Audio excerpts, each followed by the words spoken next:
Je n'ai pas le temps, c'est un mensonge. Pas parce que tu mens aux autres, mais parce qu'inconsciemment, tu te mens sur qui tu es. Cette phrase cache un flou artistique sur tes priorités et surtout sur une peur de la perte. On croit que ne pas choisir, c'est garder toutes les portes ouvertes. Et ça, on a tous été dans ce cas-là un jour. En réalité, c'est rester sur le palier d'une vie qui ne nous appartient plus. Parce que dire je n'ai pas le temps, c'est plus confortable que de dire c'est pas ma priorité. J'ai peur de ce que ça implique. Je ne suis pas prêt à devenir cette personne. Aujourd'hui, dans cette vidéo, on va sortir du brouillard pour comprendre qui tu deviens quand tu arrêtes d'utiliser cette phrase. On va parler de responsabilité, de tes rythmes biologiques et vibratoires, de pourquoi ton agenda est le miroir de ta méconnaissance de toi-même. Reste bien jusqu'à la fin. Je vais te proposer une pratique, plus une question de coaching qui peut changer radicalement ta relation au temps, donc à ta vie. À la fin de cette vidéo, tu vas aussi repartir avec 3 choses précises. La première, c'est pourquoi je n'ai pas le temps n'est presque jamais un problème de temps. Deuxième chose, ce que cette phrase protège en toi et ce qu'elle te coûte vraiment. Enfin, la dernière chose, c'est ce passage à l'action immédiat dont je t'ai parlé. Ce n'est pas une méthode de gestion du temps, c'est un déplacement intérieur qui change ce que tu choisis dès aujourd'hui.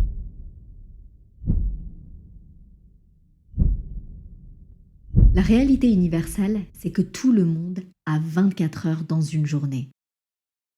Mais tout le monde ne les perçoit pas pareil. Tout le monde ne vit pas les mêmes priorités et surtout pas les mêmes permissions. Quand tu dis je n'ai pas le temps, tu ne parles pas d'une ressource qui manque. Tu parles rarement de temps. Tu parles de choix que tu n'assumes pas, de postures non tenues. Et je le dis parce que tant qu'on croit que c'est un problème de temps, on cherche des solutions de temps, des agendas mieux organisés, des méthodes de productivité, des applications, et ça ne change rien. Parce que ce n'est pas là que vit le problème. Tu n'as pas un problème de temps, tu as un problème de permission, du coût émotionnel de tes choix. La permission de choisir ce qui compte vraiment et de laisser tomber le reste. Parce que choisir, c'est perdre. Si tu fais ça, tu ne fais pas autre chose. Si tu t'engages là, tu renonces ailleurs. Si tu t'arrêtes de courir, si tu t'arrêtes de remplir, qu'est-ce qui reste? Cette question-là, même inconsciemment, beaucoup de personnes n'ont pas envie d'y répondre. Alors ils continuent à courir et ils appellent ça manquer de temps. Il y a une autre facette, un autre facteur encore plus puissant. C'est le manque de clarté. Quand tu ne sais pas exactement où tu vas, tout devient urgent. Tout prend la même place. Il n'y a pas de priorisation. Ton cerveau fait quoi? Il choisit le facile, le connu, le court terme, pas le bon. Le manque de temps est l'excuse parfaite pour ne pas assumer la responsabilité de sa propre vie, de sa posture de leadership. Et le flou crée la procrastination. Ton cerveau a besoin de direction, pas de pression. Il a besoin d'être en accord avec son système de valeurs. Tant que tu ne sais pas clairement ce que tu veux, pourquoi tu le veux et qui tu deviens en le faisant, tu restes bloqué dans l'entre-deux. L'entre-deux, c'est l'endroit parfait pour ne jamais agir. J'ai envie d'avoir cet ajout aussi là qui me vient. On parle beaucoup surtout dans le développement personnel de l'être, d'être dans l'être, d'être dans l'être, mais pas dans le faire. Sauf que les personnes qui font ont souvent. Elles ont beaucoup plus que les personnes qui sont que dans l'être. L'idée, c'est d'être dans ce triangle de l'être, le faire et l'avoir. C'est un cercle vertueux qui va ensemble. Il y a une dimension aussi dont on parle très peu. C'est ton fonctionnement unique. On essaie tous de rentrer dans un même moule de productivité. 8h, 18h. Mais est-ce que tu connais réellement tes rythmes? Certains sont faits pour initier, d'autres sont faits pour attendre l'invitation ou répondre aux opportunités. C'est ce que nous enseigne le Human Design ou même encore la numérologie. Si tu es par exemple dans une année personnelle de ralentissement, que tu forces pour accélérer, tu vas t'épuiser et dire que tu n'as plus de temps, que tu n'as pas assez de temps. En réalité, tu n'as plus d'énergie parce que tu rames à contre-courant de ta propre nature. Forcer un rythme qui n'est pas le tien, c'est comme essayer de faire rentrer un carré dans un cercle. Ça prend un temps infini et pour des résultats qui sont souvent médiocres. Cette phrase, je n'ai pas le temps, protège aussi 3 choses très profondes. Et je pense que tu vas te reconnaître au moins dans l'une d'entre elles. Tu me diras en commentaire. La première, c'est la peur de l'échec. Tant que tu n'as pas le temps de vraiment t'y mettre, tu ne peux pas vraiment échouer. C'est une protection parfaite, je te l'accorde. Mais elle est inconsciente, elle est efficace, terriblement coûteuse. J'ai pas le temps de travailler sur ce projet. C'est beaucoup plus confortable que j'ai essayé de toutes mes forces et ça n'a pas marché. Ensuite, il y a la peur de choisir. Se donner du temps pour soi, pour ce qui compte vraiment, pour un projet personnel, pour se reposer sans culpabilité, c'est se choisir. Se choisir, pour beaucoup de personnes, active immédiatement une alarme du système interne. Qui suis-je pour me donner cette priorité? Les autres ont besoin de moi. C'est pas le bon moment. Le manque de temps devient une façon élégante de ne jamais avoir à répondre à la question: est-ce que je mérite ma propre attention? Ensuite, il y a la peur du vide. L'agenda plein est rassurant.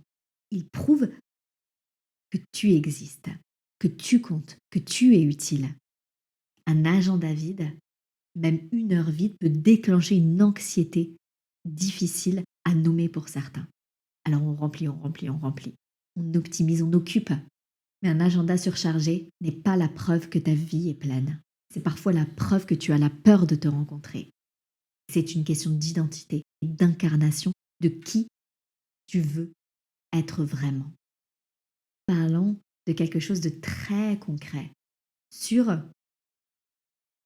ce qui nous prend de l'énergie dans l'invisible. C'est une surcharge réelle. Elle n'est pas dans ton agenda, encore une fois. Elle est dans tout ce que tu portes mentalement sans t'en rendre compte. C'est les décisions non prises qui tournent en boucle, les conversations difficiles que tu reportes, les situations que tu subis sans rien dire, les projets que tu lances à moitié et qui attendent, il faudrait qui s'accumulent. Chacun de ces points ouverts te coûte de l'énergie en permanence, comme des programmes ouverts en fond, même quand tu ne penses pas activement. C'est ce qu'on appelle la charge cognitive et elle est 10 fois plus épuisante que le travail réel. Est-ce que ça te parle? Dis-moi dans les commentaires. Quand tu dis je n'ai pas l'énergie, je n'ai pas le temps, souvent ce que tu vis vraiment, c'est je suis épuisée par tout ce que je ne règle pas, tout ce que je ne choisis pas, ce que je ne lâche pas. Tu ne manques pas de temps et je ne manque pas de temps non plus. Tu manques de clôture.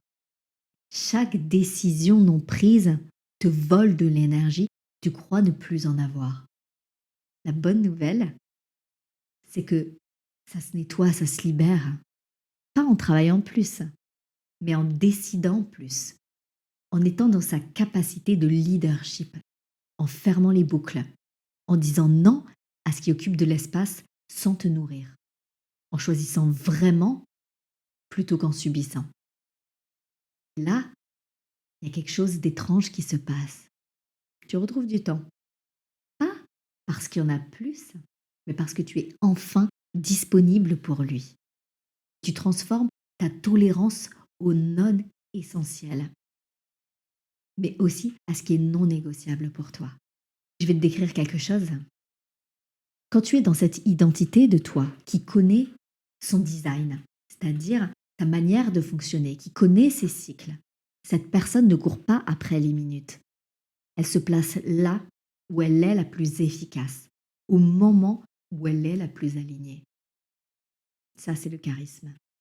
Elle ne cherche pas à gagner du temps, elle cherche à être juste. Quand tu te connais, quand tu sais que ton énergie fonctionne par pic ou par vague, le flou disparaît. Tes priorités deviennent une évidence, pas une lutte. Donc, la clarté, ce n'est pas une compétence technique, c'est le fruit d'une exploration intérieure. Je te propose maintenant 3 questions pour sortir du brouillard. C'est ce fameux passage à l'action dont je t'avais parlé dans le début de cette vidéo. Et je te remercie infiniment si tu es encore là. La première question, ça va être sur la peur. Si je choisissais ma priorité numéro 1 aujourd'hui, qu'est-ce que j'aurais peur de perdre? De l'argent, le regard des autres, la sécurité? De quoi aurais-tu peur aujourd'hui? La seconde, c'est sur le rythme. À quel moment de la journée ou de ton cycle est-ce que tu te sens forcer les choses au lieu de les laisser couler? La troisième, sur la responsabilité. Quelle est la circonstance extérieure que tu accuses pour éviter de reprendre le volant, de reprendre la maîtrise totale de ta vie, ta pleine responsabilité?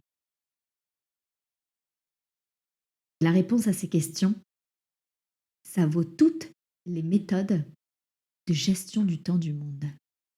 Je te propose aussi une pratique. C'est une pratique de tri, mais c'est du tri vivant. Tu peux prendre une feuille ou ton téléphone, plutôt une feuille de préférence. Tu fais 2 colonnes. Dans la première colonne, c'est ce qui te nourrit vraiment.